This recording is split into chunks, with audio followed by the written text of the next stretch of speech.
ரசாயன ஆயுத ஒப்பந்தம் கையெழுத்து. 1993 ஆண்டு ஜனவரி 13 அன்று உலக நாடுகளின் முக்கிய பிரதிநிதிகள் ஒன்று கூடி ரசாயன ஆயுத ஒப்பந்தம் என்ற வரலாற்று முக்கியத்துவம் வாய்ந்த ஒப்பந்தத்தில் கையெழுத்திட்டனர். இந்த ஒப்பந்தம் உலகில் ரசாயன ஆயுதங்களின் பயன்பாடு, உற்பத்தி மற்றும் சேமிப்பை முற்றிலும் தடை செய்யும் நோக்குடன் உருவாக்கப்பட்டது. முதல் உலகப் போர் மற்றும் இரண்டாம் உலகப் போர் காலகட்டங்களில் ரசாயன ஆயுதங்கள் பெரும் மனித அழிவை ஏற்படுத்தின. நச்சு வாயுக்கள், நரம்பு தாக்கும் ரசாயனங்கள் போன்றவை போர்க்களங்களில் பயன்படுத்தப்பட்டதால் ஆயிரக்கணக்கான மக்கள் உயிரிழந்தனர். இந்த அனுபவங்களே CWC போன்ற கடுமையான ஒப்பந்தத்திற்கு அடித்தளமாக அமைந்தன. இந்த ஒப்பந்தத்தின் முக்கிய நோக்கம், எந்த நாடும் இனி ரசாயன ஆயுதங்களை உருவாக்கவோ, சேமிக்கவோ, பயன்படுத்தவோ கூடாது என்பதாகும். அதோடு ஏற்கனவே உள்ள ரசாயன ஆயுத களஞ்சியங்களை முறையாக அழிக்கவும் நாடுகள் ஒப்புக்கொண்டன. இதன் மூலம் உலக அமைதி மற்றும் மனித பாதுகாப்பு உறுதி செய்யப்பட வேண்டும் என கருதப்பட்டது. CWC ஒப்பந்தம் கையெழுத்திடப்பட்ட பிறகு அதை நடைமுறைப்படுத்தவும் கண்காணிக்கவும் OPCW என்ற சர்வதேச அமைப்பு உருவாக்கப்பட்டது. இந்த அமைப்பு நாடுகள் ஒப்பந்த விதிகளை பின்பற்றுகிறதா என்பதை ஆய்வு செய்கிறது.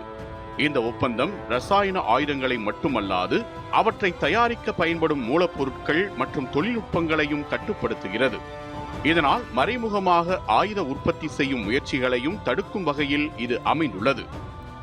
1997 ஆண்டு இந்த ஒப்பந்தம் அதிகாரப்பூர்வமாக அமலுக்கு வந்தது.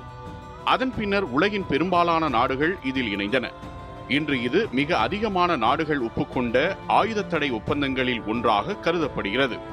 இந்த ஒப்பந்தம் போர்க்களங்களில் மட்டுமல்லாமல் பொதுமக்கள் மீது ரசாயன ஆயுத தாக்குதல்கள் நடைபெறுவதையும் தடுக்கிறது. குழந்தைகள், பெண்கள், முதியவர்கள் போன்ற அப்பாவி மக்கள் பாதுகாக்கப்பட வேண்டும் என்பதே இதன் மனிதநேய அடிப்படை. CWC ஒப்பந்தத்தின் மூலம் ரசாயன ஆயுதங்களால் ஏற்படும் சுற்றுச்சூழல் சேதங்களும் குறைக்கப்படுகின்றன. நிலம், நீர் மற்றும் காற்று மாசுபடுவதால் ஏற்படும் நீண்டகால பாதிப்புகளை தடுப்பதில் இந்த ஒப்பந்தம் முக்கிய பங்கு வகிக்கிறது. ரசாயன ஆயுத ஒப்பந்தம் சர்வதேச ஒத்துழைப்பு மற்றும் நம்பிக்கையை வளர்க்கும் ஒரு கருவியாகவும் செயல்படுகிறது. நாடுகள் ஒன்றுக்கொன்று ஆய்வு அனுமதி வழங்குவதன் மூலம் பரஸ்பர சந்தேகங்களை குறைக்க முடிகிறது. மொத்தத்தில் 1993 ஜனவரி 13 அன்று கையெழுத்திடப்பட்ட ரசாயன ஆயுத ஒப்பந்தம் உலகத்தை ஒரு பாதுகாப்பான மற்றும் மனிதநேயமான இடமாக மாற்றும் முயற்சியில் ஒரு முக்கிய மைல்கல்லாக அமைந்துள்ளது.